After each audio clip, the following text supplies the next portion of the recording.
আজহারির মাহফিলে সঠিক ইসলাম পাওয়া যায়, যেটা তাবলিগের দুই পক্ষেও পাওয়া যাবে না। হাসিনার আমলেও আজহারিরা ধাওয়াইছে, কয়দিন পরে এইখানে যারা ক্ষমতায় যাইতে চায়, খুব পাওয়ার দেখায়, তারাও ওনারে ভাগাইব। কারণ ইসলাম থাকলে এরা লুটে ফুটে খাইতে পারে না। মিজানুর রহমান আজহারি কোনো রাজনীতির নেতা তারা কিনতে পারবে না।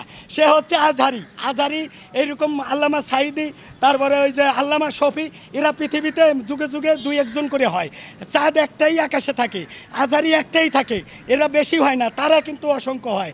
এদেরকে নিয়ে আমি কোনো বড় বড় রাজনৈতিক দল উল্টাপাল্টা ব্যাখ্যা বিশ্লেষণ করে, এখন খাইয়ে কাম নাই আজহারি নিয়ে ব্যবসা, তারা তো কোটি কোটি টাকা দিয়ে একটা প্রোগ্রাম করতে পারবে না। আর আজহারের যদি আসে, আমি 1000 কোটি টাকা খরচ, 1 লক্ষ টাকা খরচ করে আমি তারা দেখতে যাব, 3 দিন না খাইয়ে থাকবো।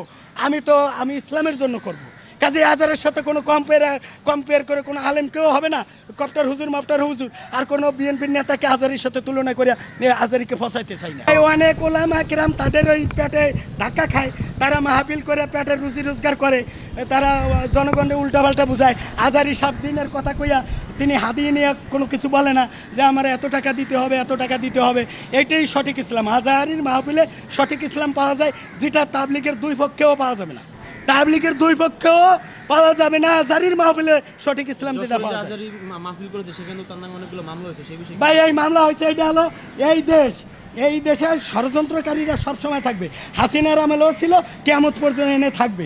হাসিনার আমলেও আজহারিরা ধাওয়াইছে, কয়দিন পরে এইখানে যারা ক্ষমতায় যাইতে চায়, খুব পাওয়ার দেখায়, তারাও ওনারে ভাগাইব। কারণ ইসলাম থাকলে এরা লুটে ফুটে খাইতে পারে না।